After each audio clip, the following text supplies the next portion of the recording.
கடந்த காலத்தை பொறுத்த வரைக்கும் விருச்சிக ராசிக்கு சனி பகவானை பொறுத்த வரைக்கும் அர்த்தாஷ்டம சனியாக தான் பலன் தந்து கொண்டிருந்தார். கவலையே பட வேண்டாம். ஒரு 40 நாட்கள் சற்று கவனமாக, நிதானமாக, பொறுமையாக தெய்வ பலத்தோடு தேக பலத்தோடு இருந்து விட்டீர்கள். ஆனால் நல்ல மாற்றங்களை நோக்கி அடி எடுத்து வைக்கின்ற ஒரு அற்புதமான தருணம்.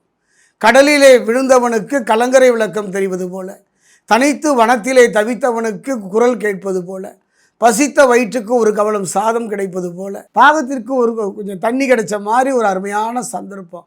நிதானமாக இருந்து விட்டால், பொறுமையாக இருந்து விட்டால், தானுண்டு தன் வேலையுண்டு என்று இருந்து விட்டாலே போதும். அந்த வகையில் பார்க்கும்பொழுது விருச்சிகத்தை பொறுத்த வரைக்கும் அர்த்தாஷ்டம சனி முடிந்து பஞ்சம சனியாக வருகின்றார். கொஞ்சம் கவனமாக பாருங்கள் நான் சொல்கிறத. இந்த 5ஆம் இடம்னு சொல்கிறாங்க இல்லையா, இந்த 5ஆம் இடம் பஞ்சமஸ்தானத்துக்கு வருகின்ற சனி பகவான் அற்புதம் என்று சொல்வேன். புண்ணியஸ்தானம், சாதாரண புண்ணியம் இல்லைங்க, சர்வ புண்ணியஸ்தானம்.